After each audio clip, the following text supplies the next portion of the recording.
Aleluia.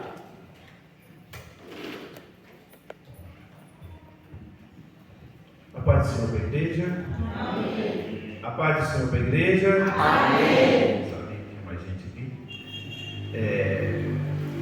Abre comigo a sua Bíblia no Evangelho, no livro de Atos dos Apóstolos. Nós estamos estudando uma série, e a série é Atos dos Apóstolos. Nós já falamos dos primeiros 6 capítulos. Hoje nós vamos falar do capítulo 7 e capítulo 8. Porém, nós vamos ler a partir do capítulo 8. Porque o capítulo de número 7 é a continuação do sermão de Estevão, onde ele faz o seu discurso ali perante o Sinédrio e vira ali o primeiro mártir da igreja. O capítulo de número 8, nós vamos ler aqui alguns versículos aqui para não precisar ler todo esse contexto, porque nós vamos falar sobre ele, então não há necessidade de ler todos os versículos do capítulo 8. Mas eu quero começar aqui no versículo 1, porque aqui aparece aqui pela segunda vez aqui o Saulo. Ele aparece também na morte de Estevão, e aqui também ele aparece aqui na perseguição do Evangelho, que lá na frente ele vai se tornar o apóstolo Paulo. E também Saulo consentiu na morte dele, na morte de Estevão, e fez-se naquele dia uma grande perseguição contra a igreja que estava em Jerusalém. Todos foram dispersos pelas suas terras da Judéia, de Samaria, exceto os apóstolos. Versículo 2 diz: uns varões piedosos foram enterrar Estevão e fizeram sobre ele grande pranto. E Saulo assolava a igreja, entrando pelas casas e arrastando homens e mulheres, encerrava na prisão. Agora vai para o versículo de número 14.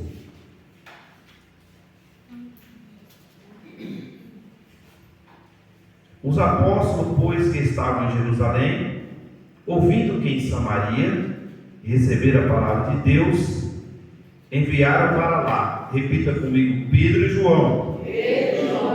Versículo 15 diz assim: os quais, tendo descido, oraram por eles para que recebessem o Espírito Santo. Versículo 18: Simão, aqui o mágico, o feiticeiro, vendo que pela imposição de mão dos apóstolos era dado o Espírito Santo, lhe ofereceu dinheiro, dizendo: dai-me também a mim esse poder, para que aquele sobre quem eu puser as mãos receba o Espírito Santo.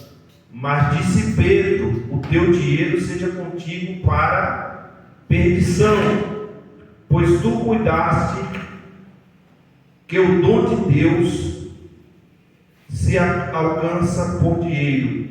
Tu não tens parte nem sorte nessa palavra, porque o teu coração não é reto diante de Deus. Arrepende-te, pois, dessa tua iniquidade, e ora a Deus, para que porventura te seja perdoado o pensamento do teu coração. Versículo 26: e o anjo do Senhor falou a Filipe, dizendo: levanta-te e vai para a banda do sul, ao caminho que desce de Jerusalém para Gaza, que está deserto.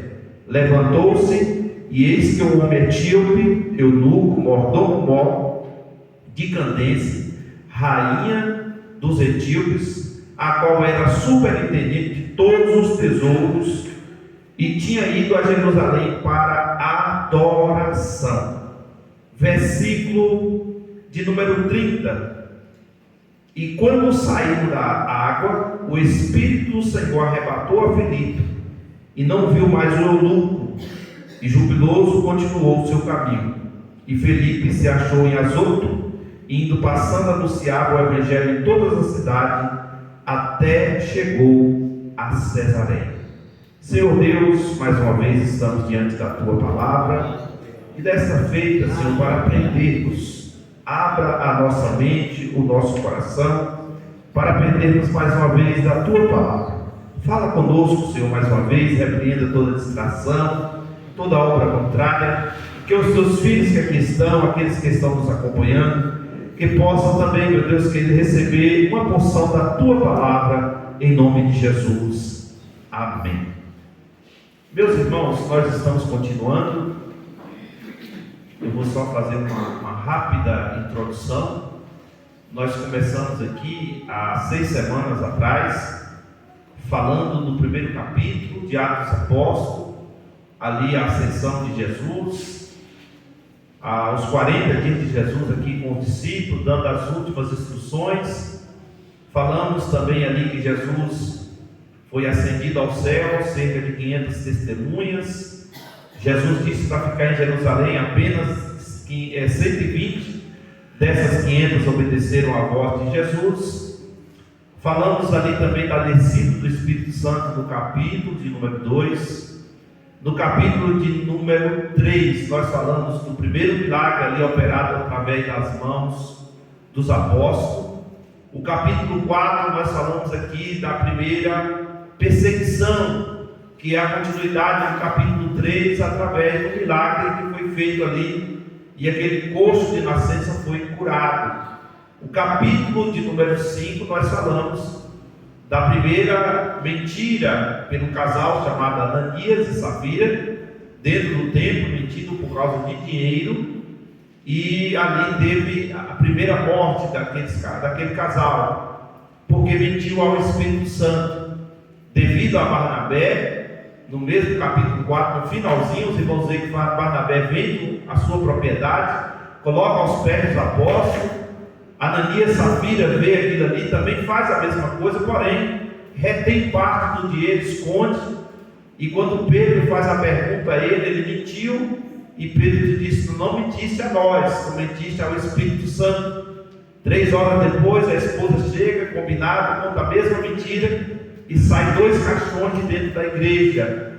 Quando a gente chega no capítulo de número 6, a gente vê a ordenança ali dos diáconos, a qual os apóstolos, devido ter ficado com um período de oração, pregando, ensinando a palavra, eles escolheram ali 7 homens, e dentre eles estão Estevão e Filipe, que foram os 2 que mais se destacaram, que não só serviram ali como diácono, mas também viraram evangelistas de pregar a palavra.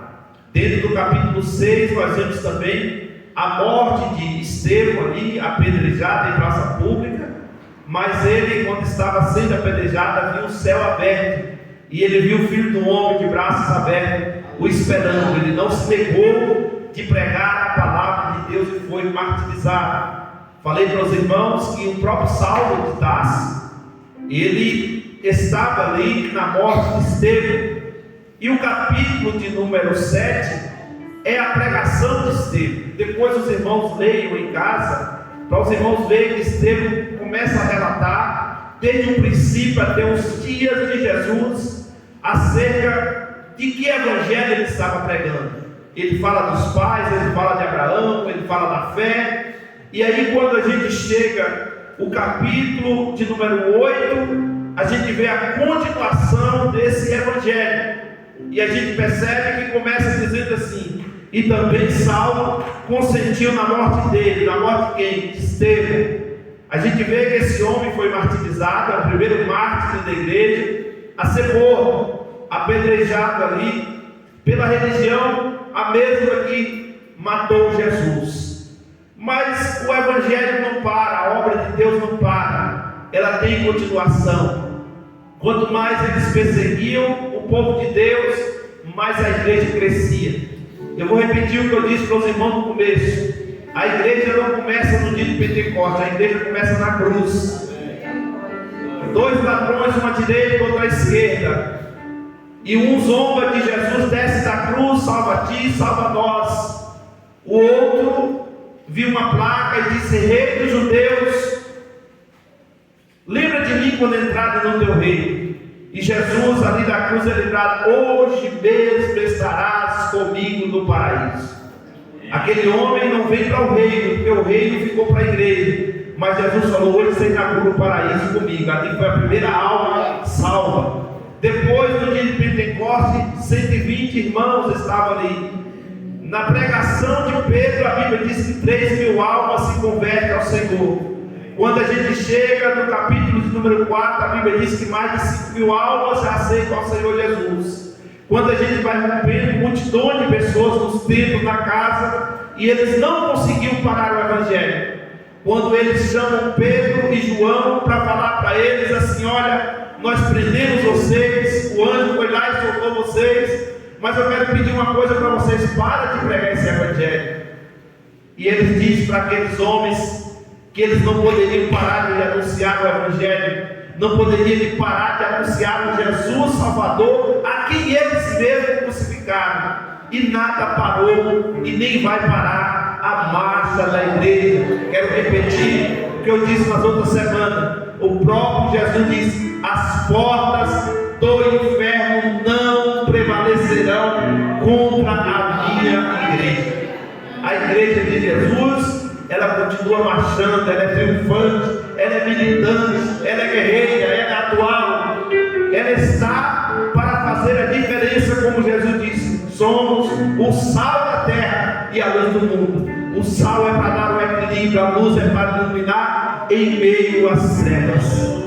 E aqui, quando a gente percebe o capítulo 8, o versículo 5, o versículo 8, nós vemos nesta introdução do texto sagrado falando do avivamento que iria começar em Samaria. Lembra que Jesus, ele tinha falado que o Evangelho era para ser pregado em Jerusalém, Judeia, Samaria e aonde? Abelhas. Dá uns 13.000 quilômetros daqui lá. É os confins da terra aqui, usando a linguagem de lá. Então o Evangelho começa em Jerusalém. Depois ele vai ser evangelizado a Judeia, ali muito perto. Agora entra num território chamado, entre aspas, o território dos inimigos. Mas lembra que o Evangelho vai entrar em Samaria não através de Filipe, do arrebatamento de Filipe ao encontro do eunuco. O Evangelho vai entrar em Samaria no capítulo 4 de João, quando o próprio Jesus passa em Samaria, exatamente na cidade de Sicar, na divisa do muro entre os samaritanos e os judeus. Jesus chega num poço que é chamado do Poço de Jacó, a 6ª do dia, ou ao meio-dia para nós. E ali aparece uma mulher na história, que a Bíblia não dá o seu nome, mas a Bíblia diz que aparece uma mulher. E essa mulher aparece num contexto que é um contexto um pouco complicado, porque o próprio Jesus disse que ela não tinha uma vida muito fácil, porque ela já tinha 5 maridos, já teve. E o que ela estava agora, com a amante, não era dela. Ela percebe que Jesus é um profeta após Jesus ter pedido água e ela negar. Jesus, se você conhecesse quem te pede de beber, o dom de Deus que está aqui falando contigo, tu me daria água. E ela falou: eu te daria água viva. E ela falou: eu quero dessa água para não precisar mais voltar desse poço, porque aquele poço para a mulher é um poço de vergonha.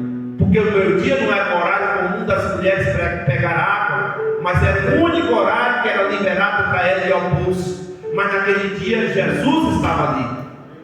Ela já tinha passado por 6 homens na sua vida, e ali estava o 7º homem na vida daquela mulher, não para ter uma noite com ela, mas o 7º homem chamado Jesus, para mudar toda a história dela e toda a história também de Samaria.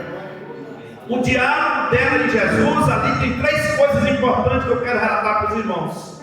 Diga comigo: encontro, confronto, salvação. Dá para repetir? Encontro, confronto, salvação. O encontro não foi nada legal, porque o encontro, ela olha para as vestes de Jesus, percebe que ele era judeu, e ela samaritana, e ela diz: tu não sabe que nós samaritanos somos de mal, não conversamos, não temos diálogo com você, tem um muro que nos separa aqui. Para os irmãos entenderem, irmãos, eles pegavam os filhos e colocavam à beira do muro e diziam: joga a pedra do outro lado, que são os nossos inimigos. Do lado de cá é a mesma coisa. Lembra que Jesus conta uma parábola do bom samaritano, que o sacerdote passa, finge que nada a ver, o levita passa, finge que nada a ver, mas Jesus conta que um homem bom foi lá, pegou aquele homem, colocou na garupa do cavalo, levou uma hospedaria. Mas eles tinham esse preconceito entre ambos, tanto judeus quanto samaritanos. Para os irmãos entenderem o que é isso, foi a divisão do reino norte com o reino sul, 10 tribos de um lado, 2 tribos do outro. Então eles ficaram divididos, e Samaria ficou ali pelo reino sul. E a gente sabe que a capital Samaria tinha um poço ali na beira da divisa, e esse poço foi um poço feito por Jacó. E ela disse: esse poço foi cavado pelo nosso pai Jacó. E você não tem balde, não tem corda para tirar água. Mas Jesus disse: se tu soubesse quem fala contigo, eu te daria água viva, e de ti nasceria uma fonte para a vida eterna. Agora, depois do encontro, veio um confronto. Ela falou: eu quero dessa água. Jesus: você quer dessa água? Só que para beber dessa água, você precisa ser confrontado pelos seus erros, você precisa ser confrontado pelos seus pecados, você precisa ser confrontado pelas suas falhas, porque a água limpa, a água purifica. Mas você tem que entender que você tem que saber que você é uma pecadora. Aleluia. Vai chamar o teu marido? Ela falou: eu não tenho marido. Jesus disse: bem, tu já teve 5. Essa mulher foi repudiada por 5 vezes, e o que ela estava agora não era dela. E ela disse: eu vejo que tu és profeta. Ela percebeu que Jesus não era um homem comum. Ela percebeu que Jesus não era como um Simão aqui, que queria receber o dom para profetizar na vida das pessoas e para ser um feiticeiro gospel da época, como tem muitos por aí. Esse homem que era um profeta de Deus, o enviado de Deus, o salvador do mundo, a fonte de vida eterna que estava ali com ela. Porque o próprio Jesus se revela ali como Cristo, dizendo: sou eu que falo contigo. Essa mulher larga tudo para trás. Depois vocês leiam o capítulo de número 4 do Evangelho de João. Larga o cântaro, deixa tudo para trás. E o que os discípulos que entrou na cidade para comprar comida, que Jesus fica sozinho no poço, o que os discípulos não fizeram na hora do almoço, que foram comprar comida, essa mulher numa tarde evangelizou toda Samaria, porque essa mulher disse para aquele povo: eu encontrei o Messias prometido. E ali o evangelho já foi espalhado ali, através de Jesus e através dessa mulher, uma ex-pecadora que foi liberta e salva pelo sangue de Jesus. Mas agora a gente percebe que Deus está querendo começar um avivamento em Samaria, para acabar com essa divisão. Porque os irmãos percebem que os judeus congregavam no templo. No próprio capítulo 4 de João, ela questiona isso a Jesus: vocês congregam no templo, nós congregamos nos montes. Quem é que está certo? Jesus falou: nenhum dos dois. Porque os verdadeiros adoradores adoram o Pai em espírito e em verdade. Qual é o tempo? O tempo é agora. É onde você estiver, você adora Ele. Você adora aqui, adora no trabalho, adora na sua casa.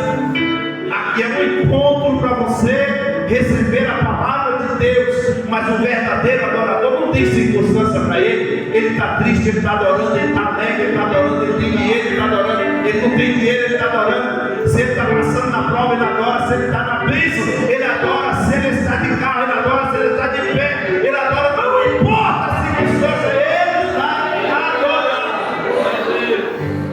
Tem adorador aqui nesta noite? Adore o Senhor. A obra da evangelização está a todo vapor. 2 diáconos, um tinha sido morto, agora aparece na história esse homem por nome de Felipe. Como ele não era pastor Delico, ele não podia fazer muita coisa. Vocês vão ver aqui no capítulo 8, versículo de número 14, que foi enviado Pedro e João para Samaria. Agora não foi só através do eunuco, porque o eunuco não era de lá. O eunuco era muito mais além, que ele era da Etiópia, da região do continente africano. Esse evangelho foi através dele para lá, que lá na frente Paulo vai falar sobre isso. Mas aqui, quando esse evangelho chega de Samaria, chegou através da mulher, que foi a primeira que entrou. Mas você lembra que no dia de Pentecostes tinha gente de tudo quanto é lugar em Israel? Eu acredito que tinha samaritano lá. Porque quando Filipe chega com o evangelho em Samaria, está os irmãos lá, irmão, no culto, dando glória a Deus, dando aleluia. Não conhecia ainda o Espírito Santo, não sabia ainda desse gostinho do que era o revestimento do poder de Deus. E os apóstolos chegam lá para confirmar, colocam a mão sobre eles, irmãos, e eles também começam a falar em outras línguas. E aqui a gente percebe que essa rivalidade começa a acabar. O muro começa a se desfazer, o muro religioso. Aquele pacto de muitos anos entre dois lugares que eram vizinhos, filho do mesmo pai, descendente do mesmo pai, e de repente eles colocam um muro de divisão entre eles. E Jesus veio para quebrar essa divisão, porque o próprio Jesus tinha dito que o evangelho ia começar em Jerusalém, começou e espalhar pela Judéia. Só que Jesus está dizendo, vai caminhar mais, vai entrar lá dentro de Samaria. Depois que passar por Samaria, vai chegar nos confins da terra. Os irmãos vão ver a partir da semana que vem, que vai aparecer agora o pregador dos gentios. Quem lembra o nome dele? Shaul, que depois foi transformado como Paulo, que é mesmo que Saul. E Tarso era o lugar onde ele era, uma região grega, mas Saulo tinha dupla cidadania. Ele era um cidadão romano, também fazia parte da nação de Israel, mas Deus levanta ele para ser o pregador dos gentios. Quem eram os gentios? Todos aqueles que não eram judeus. Para eles, até os samaritanos eram considerados como gentios. E aqui a gente vê que o evangelho vai se expandindo e as barreiras étnicas são quebradas, as barreiras religiosas são quebradas, as barreiras raciais são quebradas. E quando a gente vê essa terceira região que Jesus fala no capítulo 1, versículo 8, o Paulo em Gálatas capítulo 3, versículo 28, olha o que ele diz assim: nisso não há judeu, nem grego, nem servo, nem livre, nem macho, nem fêmea, porque todos vós sois um em Cristo. Glória, é para dar glória mesmo. Paulo está dizendo assim: a barreira foi quebrada na cruz. Não tem gentio, não tem grego, não tem macho, não tem fêmea, porque Deus criou macho e fêmea, o resto é gambiarra. Então Paulo está dizendo: todos são um em Cristo. Por isso que nós somos chamados de igreja, porque a igreja se constitui em pessoas, irmãos de tudo quanto é raça, cor, lugares. Porque não importa se você nasceu numa família pobre, numa família rica, se você mora numa tapela, numa mansão, se você tem um tostão, para usar uma linguagem bem antiga, ou se você tem 1 milhão, Deus não se importa com isso. Deus quer que você se arrependa dos seus pecados, aceite a Ele como Senhor e como Salvador, e a partir desse momento você faz parte da igreja de Cristo, que vai morar no céu com o cabeça, que é Jesus. É por isso que tem muita gente nessa época, irmãos, que Jesus vai vir e Ele vai ficar. Porque esse negócio de igreja sou eu, é conversa fiada, é coisa do diabo. A igreja sou eu é uma coisa muito singular, e a igreja não é singular, a igreja é plural. A igreja somos nós, um corpo místico, Quando alguém diz a igreja sou eu, está sendo muito egoísta, como se a igreja fosse ele sozinho, e sozinho você não é nada. Tira um dedo de fora do teu corpo para você ver se funciona. Tira um braço, tira uma perna. O membro fora do corpo é morto, mas o membro dentro do corpo, junto com o corpo, ele está vivo, o sangue está quentinho, correndo nas veias, e nós estamos ligados em Cristo, a videira verdadeira. João capítulo 15 ele diz: eu sou a videira verdadeira, vós os ramos. Tudo que está ligado em mim está ligado lá, mas se for cortado aqui, está cortado lá. O Evangelho de Cristo é poder de Deus e salvação para todos aqueles que creem. E aí Paulo diz que nisto não há ninguém separado. Não há judeu, não há grego, não há livre, não há servo. Lembro-me que quando Paulo escreve a Filemão, Filemão era um escravo, tinha fugido do seu dono. E Paulo faz uma carta e entrega na mão de Filemão. A carta para Onésimo. E diz assim: olha, entrega essa carta para o seu dono, para Onésimo, e diga para ele, e só comprar, e diga para ele que a dívida que você tem comigo, eu pago quando eu chegar aí. Só que a outra dívida, ela já foi paga na cruz. Aleluia. Porque o escravo não tinha o dono, e o dono pagava por ele um dote. E se ele fugisse, se alguém encontrasse, não podia aquela pessoa ser escrava, tinha que devolver para o dono. Só que Paulo está dizendo assim: olha, você agora, vocês dois, um é servo e o outro é o dono do servo. Só que vocês dois servem o mesmo Cristo, servem o mesmo dono. E assim como a sua dívida foi paga, a dívida dele também foi paga. A mesma coisa que Jesus, quando está na casa de Simão, fala para Simão: Simão, um devia 500 e o outro devia 50, nenhum podia pagar, e foi pago a dívida dos dois. Quem mais pagou, Simão? É claro, Jesus, que foi quem devia com ele. Disseste bem, eu entrei na tua casa, tu não me deste água, não me deste óleo, tu lavou meus pés. Mas esta mulher que tu chama de pecadora não cessa de lavar os pés com as lágrimas, não cessa de enxugar com seus cabelos, quebrou um vaso de perfume e o perfume exalou toda a casa. Eu recebi a adoração dela, eu perdoei ela e perdoou a ti.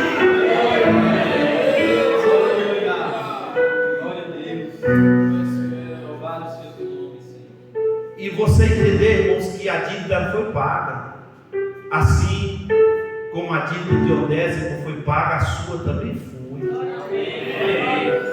Aleluia. E Jesus, ele veio para quebrar essa divisão. Só que é importante você saber que todos nós somos um em Cristo. Ah, pastor, mas Deus não faz acepção de pessoas. Faz mesmo não. Deus salva todos.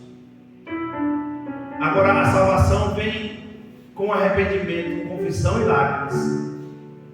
Se alguém que entrega a vida a Jesus continua na prática do pecado, ele não entregou a vida a Jesus.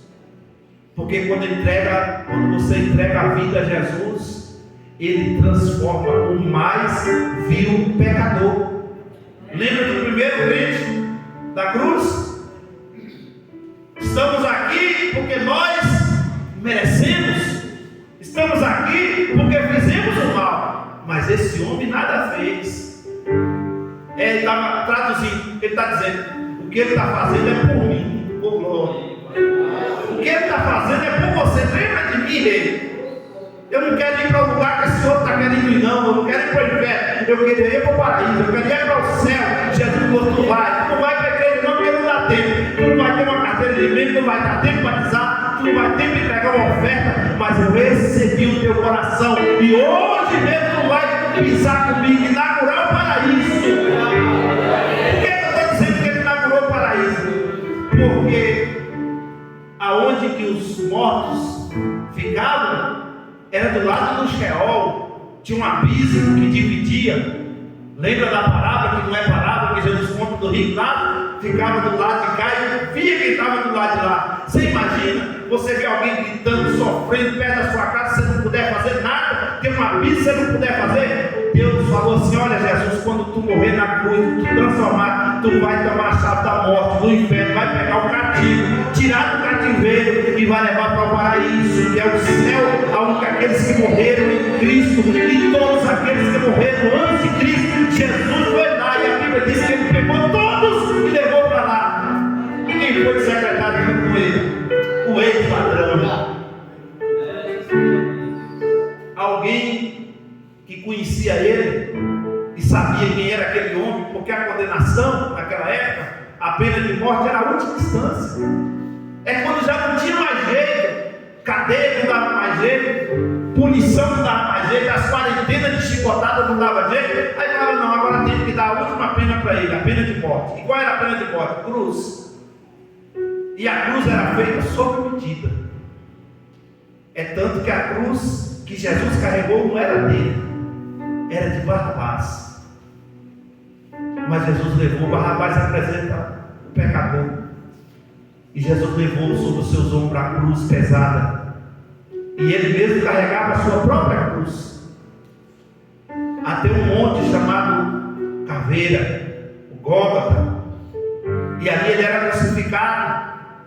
Eles costumavam até quebrar as pernas se a pessoa demorasse muito de morrer, atravessavam a lança, porque só a cruz, a chicotada dele, a pessoa demorava de morrer, e ali o soldado era tão malvado que eles quebravam uma vez as pernas, mas a Bíblia diz que os ossos de Jesus nenhum seriam quebrados.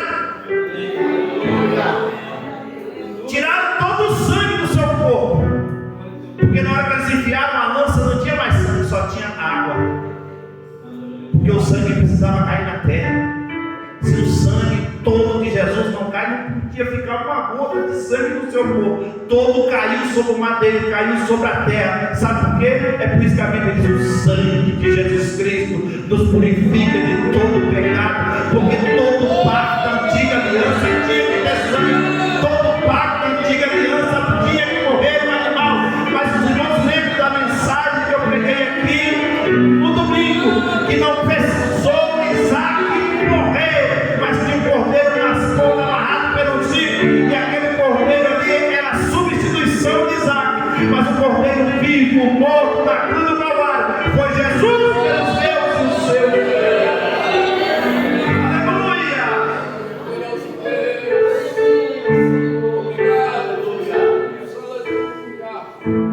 Deixa eu caminhar aqui. Então nós vemos aqui, irmãos, o capítulo 7 e o capítulo 8. A continuação de um projeto. E que projeto é esse? Evangelização, missões, almas, curas, milagre, libertação. Porque Deus, irmãos, Ele faz a obra completa. Ele salva, cura, liberta, transforma, muda. Deus faz a obra completa. E a transformação, irmãos, ela começa de dentro para fora.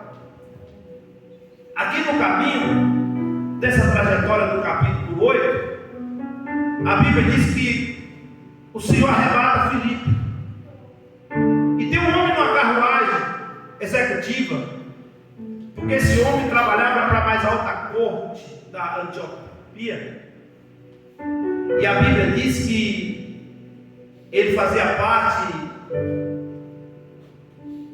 da parte da tesouraria, ou seja, dos ministros da época da economia. Eram pessoas grandes, e eles estavam voltando de Jerusalém da adoração, e esse homem, Luciano, está com um livro na mão. E para ter um livro na mão nessa época, irmão, não era para qualquer um, porque a Bíblia não era tão fácil como nós temos hoje na nossa mão. A Bíblia eram rolos de pergaminho. Então eu acredito, por esse homem ser um homem africano de uma outra região, ele pediu algum mestre de Israel para copiar um livro para ele. E qual livro que ele estava lendo? o livro do profeta Isaías. Não tinha capítulo nem versículo, era um bolo. E quando o Senhor arrebata a Filipe, ele está lendo acerca de Jesus, só que ele não sabia. Porque quando Filipe pergunta para ele, entende tu o que lês? Ele disse assim, como eu vou entender se não há quem me explique? É por isso que muita gente hoje se perde. Eu conheço pessoas que nunca veio da igreja e já leu a Bíblia toda. Mas a Bíblia sem inspiração do Espírito Santo é apenas um livro comum. A pessoa não vai entender. Você já prestou atenção que você senta aí para ouvir a palavra? E aquele texto você está acostumado a ver sempre. Alguém pega o Salmo 23 ou o Salmo 91, um versículo muito conhecido. Eu estou falando do Salmo 23, que para os irmãos terem ideia, o Salmo 23 no mundo é mais conhecido que Jesus. Tem lugar que o povo não sabe quem é Jesus, mas conhece o Salmo 23. É um dos textos mais conhecidos do mundo. E alguém pega o Senhor é meu pastor e nada me faltará. Se quiser usar a linguagem original, o Senhor é meu pastor e Ele não me faltará. Deitar-me faz em verde passo, que me moçamente as águas tranquilas, refrigera minha alma. E alguém fala assim, o Senhor é meu pastor e nada me falta, nada vai me faltar, porque o Senhor é meu pastor. E o cara começa ali e de repente Deus pega alguma coisa e fala com você através daquilo ali que você já conhece. É a inspiração do Espírito Santo. Eu já vi muita gente pregando. Eu estudo com os melhores professores, que os irmãos têm ideia do Brasil e de fora do país. Mas de repente alguém simples tem uma oportunidade e não sabe nem ler direito. Às vezes atropela o português, não respeita ponto vírgula, mas está inspirado pelo Espírito Santo. E pega um texto tão simples, irmão meu, que você lê e relê todo dia. E de repente Deus usa a boca daquela pessoa para falar com você. Isso é inspiração de Deus. Aleluia. E o problema do eunuco aqui é que ele estava lendo, mas não entendia. E aí Deus usa alguém cheio do Espírito Santo, um diácono, irmãos, da igreja. E eles não foram projetados para evangelizar e nem pregar. Lembra que eu ensinei aqui com os irmãos que eles foram escolhidos para cuidar do serviço da casa, cuidar dos órfãos e da viúva. Mas dois deles se destacaram. Estevão na pregação da palavra. Filipe, meu irmão, foi tão cheio que Deus arrebatava ele de um lugar para outro. Você imagina, irmãos, eu estou aqui pregando. Depois que eu terminar de pregar aqui, Deus me arrebata lá para São Paulo, sem precisar de pegar um avião, um carro, um metrô, e eu já apareço em outro lugar. Isso aconteceu, está na Bíblia. Para quê, pastor? Para um propósito. Porque o Evangelho é semente. Repita comigo: o Evangelho é semente. E Deus precisava de uma semente no continente africano. Aleluia. Irmão, estou vendo um monte de semente de Deus aqui nessa noite. Você é uma semente de Deus. Aonde você chega, você é uma semente de Deus. Então plante a palavra, porque essa palavra vai produzir aquela semente que você planta no coração de alguém. Vai produzir. Já tinha entrado em Samaria. Deus falou: agora eu quero ir para os confins da terra. E eu vou através de quem? Vai lá, Felipe, ensina. Fala de quem está lendo, fala que sou eu. Oh, glória. Você entende? Eu não estou entendendo nada. Deixa eu falar quem é esse aí. Esse aí é Jesus. Ele quem é Jesus? Foi aquele Jesus que foi crucificado há alguns dias atrás. Só que ele está vivo. Nós ficamos 40 dias com ele.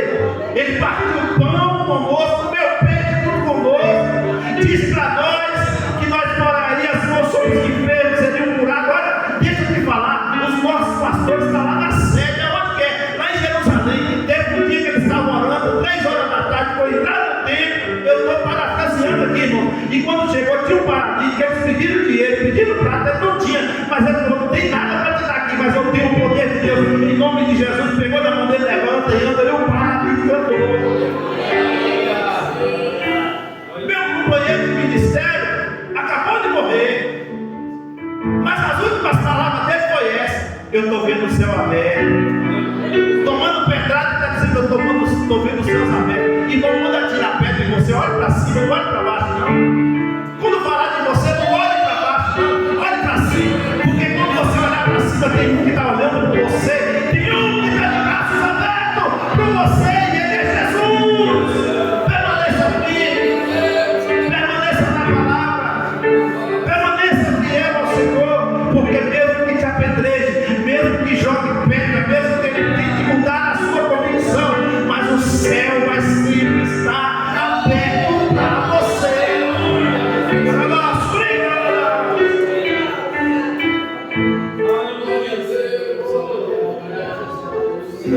E o homem olha para Filipe e diz assim: olha, eu já sou crente, eu estava adorando, estava lendo a Bíblia, e tu está falando desse Jesus, tu está falando do batismo. Aí ele olha para um lugar de água e fala: o que me impede de ser batizado? Eu não vou voltar lá de qualquer jeito, não. Eu já vou voltar pronto. Aleluia. Aleluia. Irmão, tem gente que Deus precisa de 10, 13, 14, 15, 20 anos para preparar. Não é assim, pastor Deus? Mas tem gente que Deus já prepara. Eu já vi gente aceitar Jesus, eu pregando a palavra de Deus, chamar na frente, aceitar Jesus. Jesus falou: eu vou marcar ele agora com o Espírito Santo. No mesmo dia a pessoa ser batizada com o Espírito Santo. Paulo teve que esperar 13 anos, mas Paulo já saiu pronto. Esse homem é para mim um vaso escolhido, foi eu que escolhi. E esse homem aqui foi ver a água e disse assim: eu quero ser batizado. Já que você quer ser batizado, então vai, eu te batizo em nome do Pai, do Filho e do Espírito Santo. Toma. Hã? E agora, irmão? Só que você vai ver Filipe aqui já na função de evangelista. Filipe nem passou pelo presbitério, já foi direto para evangelista. Lá na frente você vai ver que ele já é um evangelista, porque já era um pregador da palavra. Eu estou falando de um homem aqui que foi chamado para um serviço e Deus tirou ele para outro. E cadê Matias? Que foi chamado para ser apóstolo e ninguém viu falar mais nada dele. Eu tenho uma prova com o Matias, irmão, que quando chegar lá vai saber por que ele foi escolhido. Porque para mim, o escolhido da 12ª cadeira é Paulo. Não tenho nenhuma dúvida nisso. Mas deixa o irmão Matias, porque o irmão Matias foi sorteado para ser o substituto de Judas, né? E a Bíblia diz que eles oraram, irmãos, e oraram e Deus não falou nada. Eles falaram: que Deus não falou nada, vamos fazer um sorteio então. E Deus não está nesse negócio de sorteio, para fazer sorteio para escolha, pois que a escolha de Deus é seletiva. Separai para mim a Barnabé e Saulo. Deus dá nome e endereço. Vai numa rua chamada direita, tem um homem lá. Quem é esse homem? Salvou? Nada. Nós vamos falar sobre ele lá na frente. Está chegando na vez de Saulo. Mas vai dar, porque para mim vai escolher. Para esse homem é perseguidor. Para você ele é perseguidor, para mim ele é vaso. Porque ninguém, irmãos, explica Deus. Alguém fala assim: mas Deus poderia ter escolhido uma pessoa melhor do que essa. Poderia mesmo, você está certo. Deus poderia escolher uma pessoa melhor do que você também. Mas você sabe o que Deus fez? Que Deus pega as coisas improváveis, as coisas que não são, para confundir as que acham que são. Ele pega as coisas fracas para confundir as fortes. Ele pega o pequeno para confundir o grande. Ele pega o abatido e exalta. E ele pega o exaltado e abate. Esse é o Deus que eu e que nós servimos. Esse é o Deus fiel e verdadeiro. Aleluia. Porque se Deus, irmãos, fosse fazer a escolha como nós, a gente ia escolher pela beleza. Lembra de Samuel, quando chega na casa de Davi, os 3 rapazes bonitos, os filhos, tudo bonito. Samuel encheu os olhos e Deus falou: Samuel, tu está olhando com os olhos, mas eu não vejo pela aparência, eu vejo o que está no coração. Nenhum deles está aí. Acabou o conselho, acabou. Tem certeza que acabou? Tem um lá, mas esse não serve. Por quê? Porque na lógica humana, Davi não servia para ser nada. Davi era bastardo, 1,5 metros, ruivo de aparência. Para ser um soldado de Israel e para ser rei, tinha que ter pelo menos 1,80 m, a pessoa para fazer frente de guerra. Agora tu imagina, irmão, um homem se desse tamanhozinho. Tu imagina Davi velho como que não era, baixinho, barrigudo, careca. Mas foi ele que Deus escolheu. Quando Davi chega fedendo a ovelha, porque Davi estava no pasto, vamos chamar o menino, deixou todo mundo com fome, o banquete pronto, e todo mundo lá com a barriga roncando, não vai comer ninguém, não vai sentar na mesa enquanto o menino não chegar. Sabe quantos anos tinha esse menino? 17. Não tinha idade para ser rei, não tinha idade para ser guerreiro, faltava 13 anos ainda. Mas Davi foi chamado por Deus, foi escolha de Deus. E quando ele vai entrando na porta, Deus enche o coração de Samuel e diz: isso aí, pode ungir o menino, pode colocar um azeite sobre a cabeça dele, é o novo rei de Israel. Só que Deus, é o que eu falei aqui, Deus tem hora que pega alguém e fala vai, mas tem hora que Deus tem que preparar. Davi esperou 13 anos, Saul querendo matar ele, porque quando Davi vence Golias, Davi já foi lá para o trono, porque qual era a proposta? Casar com a filha do rei, a família não pagar mais imposto. Só que Davi agora era um homem escolhido por Deus, mas teve que passar pela prova. E Deus usou o próprio Saul para provar Davi. Primeiro os irmãos, depois o próprio Saul. Mas no tempo certo, na hora certa, Deus colocou Davi no trono. Aqui a gente percebe que esses homens escolhidos por Deus, Deus tinha pressa. Porque o evangelho precisava de expandir. Se os irmãos perceberem, os próprios apóstolos ficou muito presos em Jerusalém. Por que eu li o texto aqui, fiz questão de mencionar o versículo 14? Os apóstolos, pois estavam em Jerusalém, fazendo o quê? Ouvindo os relatos que Samaria recebera a palavra de Deus. E aí o concílio falou, a reunião de obreiros falou: não, tem que ir lá para ver o que está acontecendo. Quem é que vai? O pastor e o vice, Pedro e João. Pedro presidente e João vice-presidente da igreja. Para os dois, a mais alta patente da igreja. E quando eles chegaram lá, irmãos, ele falou: não, esse povo está diferente. A Bíblia diz que eles desceram, oraram por eles, eles receberam o Espírito Santo. E nenhum deles ainda tinha sido batizado pelo Espírito Santo, mas eles impuseram as mãos sobre eles e eles receberam o Espírito Santo. Deixa eu falar aqui agora para a gente encerrar. Quando chega lá, tem um tal de Simão, feiticeiro. E o Simão não percebe que os apóstolos colocavam a mão no povo e o povo era curado, colocavam a mão no povo e o povo recebia o Espírito Santo. Eu quero esse negócio. Irmão, presta atenção no que eu vou falar aqui, porque está cheio de Simão feiticeiro nos fundos das igrejas, com espírito de adivinhação, e você acha que é profeta. Está cheio na internet por aí, dando nome, CPF, isso é espírito de adivinhação. E esse espírito de feiticeiro aqui falou: não, eu quero pagar para me receber. E Pedro, vamos dar um sermão dele, falou assim: o seu dinheiro seja contigo para a perdição. E olha, abre o teu coração diante de Deus, porque o teu coração não é reto diante dele. Arrepende-te, pois, dessa tua iniquidade, ora a Deus, que porventura ele pode perdoar. Só que o espírito de Simão não era espírito de arrependimento, não. Simão achou que o poder comprava com prata e com ouro, mas o poder de Deus, irmão, não compra com prata e com ouro. O poder de Deus, ele dá quem busca e dá quem ele quer. E nós estamos vivendo uma época, gaguejei, espírito de Moisés, gagueira.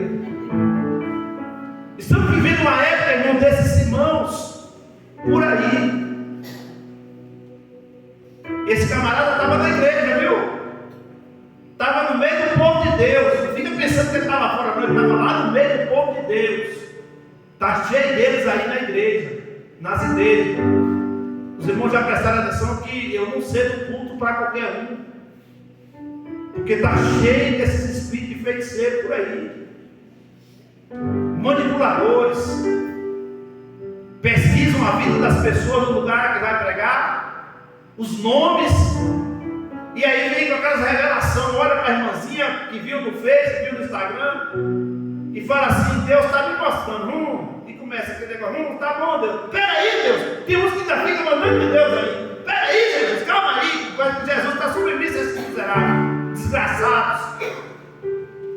Usa o Evangelho, usa a palavra, com espírito de manipulação da igreja. Irmãos, a palavra é suficiente. Pastor, Deus fala pela profecia, fala. Deus revela. Mas quando Deus revela e Deus fala, Ele tem um propósito. Eu sou um profeta de Deus, irmãos. Quantas vezes eu sou usado por Deus? Tenho dúvida disso. E mesmo assim eu faço prova com Deus. Quando Deus me manda falar, eu já aceitei assim, pastor Derico, do lado assim, falar: Deus, eu não vou falar, porque o espírito do profeta está sujeito ao profeta. Eu falo se eu quiser. Quando é alguma coisa que eu sei que não vai trazer preço, eu falo: Deus, usa outro, eu não vou falar. Já aconteceu comigo. Deus está sentado, Deus mandar eu falar, eu não falar. Deus pegar alguém que está do meu lado, falar a mesma coisa que tinha mandado falar. Deus está vendo? Você não quis falar. A jumenta fala. Mas Deus, irmãos, Ele já trouxe a revelação para nós através da palavra. Irmão, crente que gosta da Bíblia, que gosta de tudo de ensino, que gosta da palavra, ele não é manipulado por força nenhuma. Porque esses camaradas, irmãos, estudam técnicas motivacionais. Eu não tenho nada contra os coaches, até porque eu tenho formação de coach, só não uso. Tenho nada contra. Só que Deus não precisa de coach. Eu vou dar nome: Deus não precisa dos textos de Leonardo da vida, mensagem de alta ajuda. Deus não precisa desses camaradas, não, irmão. Que é mais status, é mais fama, é mais like na internet do que Deus mesmo. São os profetas dos jogadores, dos homossexuais. Eles vão para a casa dos homossexuais fazer culto e não pregam arrependimento, irmãos. Está errado. Porque o Evangelho é para ser pregado dentro e fora, e pregar o arrependimento, que Jesus salva, cura, liberta e transforma. Esse negócio de Jesus muda a vida da pessoa e já continua no mesmo. Isso não é Evangelho. Isso é Evangelho de feiticeiro, Evangelho de autoajuda. Porque o Evangelho de Deus transforma um cachaceiro em um homem de Deus, uma adulta, um pecador, uma pecadora, em um homem e uma mulher de Deus. É mudança. Você pode vir do jeito que você quiser, mas quando você entra no Evangelho, o Evangelho transforma.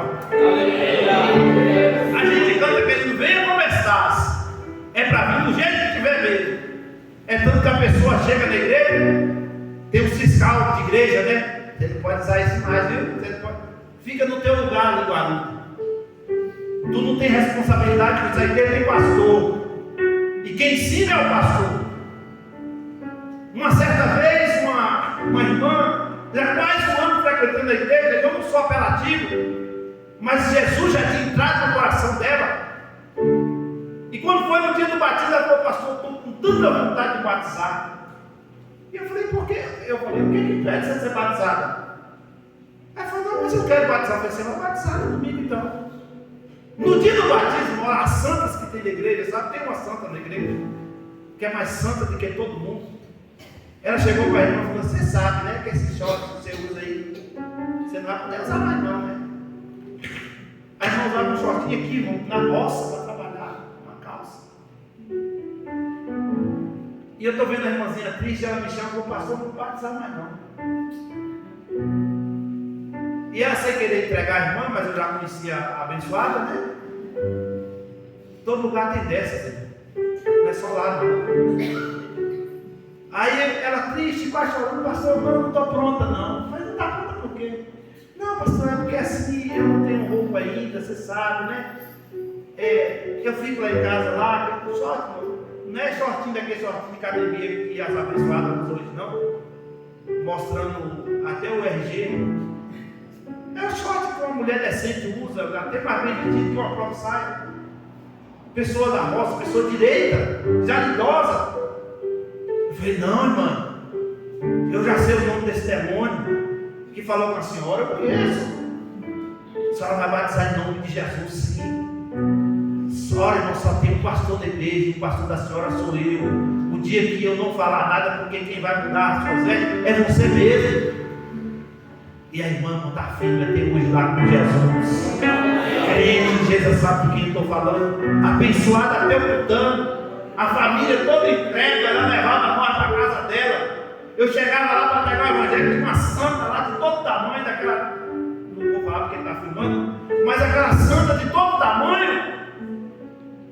E fazia o culto lá com a santa mesmo. Jesus se vem. E a gente cantava, adorava o nome do Senhor. E o velho dela ficava lá olhando. E de repente, quando a gente foi no outro cadê a santa? Já não estava mais.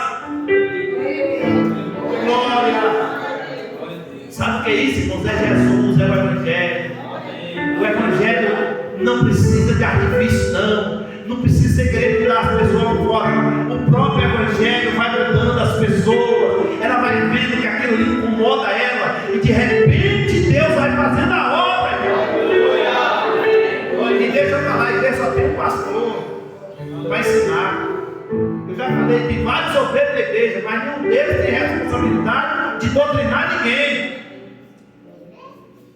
Porque senão vira bagunça. Casa que todo mundo manda, não tem líder. E quando não tem líder, vira baderna. E a obra de Deus tem decência e ordem. E nós seguimos porque a gente vê aqui, Pedro e João vai dar para resolver o problema. O Evangelho tinha chegado lá no lugar que eles não queriam que chegasse. Só que Jesus tinha chegado antes. Jesus chega primeiro, viu, irmão? O terreno, quem prepara é Jesus. Depois você chega. É por isso que eu não fico nesse negócio. Eu ganhei tantas almas para Jesus. Quem disse que eu ganhei, irmão? Um planta, outro rega. Mas quem dá o crescimento? Jesus de Nazaré. Alguém falou para mim assim, agora veio 100 e tantas almas naquele lugar. Eu falei, cadê os corpos, irmão? Eu falei, cadê os corpos? Porque você só ganhou suas almas. Jesus quer corpo, alma, espírito. Fica marcado na vida das pessoas o pastor que ela aceitou Jesus quando era no campo. Mas isso não é mérito para ele. Porque tem uma igreja que ora, tem um ciclo de oração que ora. Tem muita gente que já morreu, não sei quantos anos atrás, por essa obra. Tem gente que orou pelo nosso Brasil. Daniel Berto Navinho chegou aqui, os nossos pais, nem lembra disso. Mas eles é que pagaram o preço de oração, de jejum, para que hoje nós tivéssemos uma denominação forte, guerreira, cheia de crentes, para adorar, glorificar e aguardar a volta de Jesus.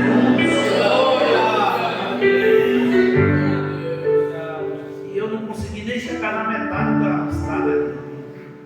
Deixei o Felipe no meio da estrada aqui. Mas vocês entenderam o propósito? O Evangelho foi anunciado. O eunuco, que era o Eutico, foi batizado. O Evangelho chegou lá no continente africano, na mais alta corte. Porque o Evangelho, irmãos, ele chega da casa de Simão Curtidor, a casa de Zaqueu, chega para Nicodemos, chega para o ladrão da cruz. O Evangelho é para todos. E o que Paulo diz aos Gálatas: para judeu, para grego, para macho, para fêmea, para cego, para livre, para preto, para branco, para aquele que é pobre, para aquele que é rico. O Evangelho é o poder de Deus de salvação para todos aqueles que querem. Fica de pé porque nós não temos mais tempo. E eu estava se deixasse aqui hoje, eu ia até perguntar. Eu estou sentindo sentindo a mesma graça que Filipe sentiu ali pregando a palavra. E você pode ser cheio do Espírito Santo nesta noite. Você pode receber o Espírito Santo como seu. Porque como marca de seu você já recebeu, mas você pode receber o batismo com o Espírito Santo, falar novas línguas, ter os dons espirituais, ser usado por Deus na palavra, no louvor, ser usado por Deus para ser semente, aonde você chegar, você ser um canal de Deus. Você pode por um minuto levantar sua mão e adorar o Senhor.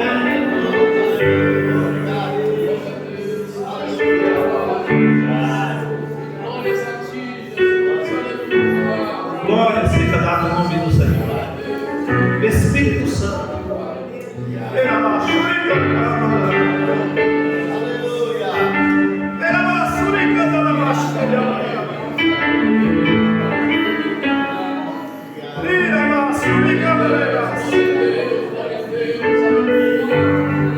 Dá essa autoridade para o teu povo, Jesus. Traz esse poder para a tua igreja.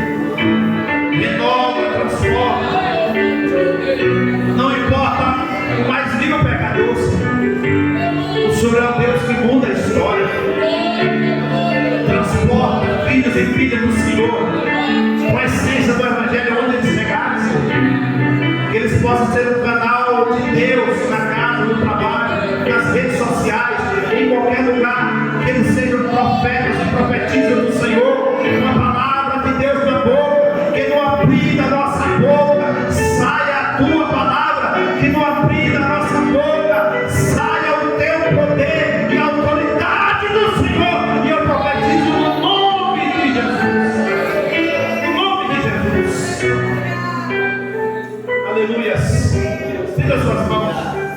Que o amor de Deus, a graça de nosso Senhor Jesus Cristo, as doces consolações do Espírito Santo sejam com todos.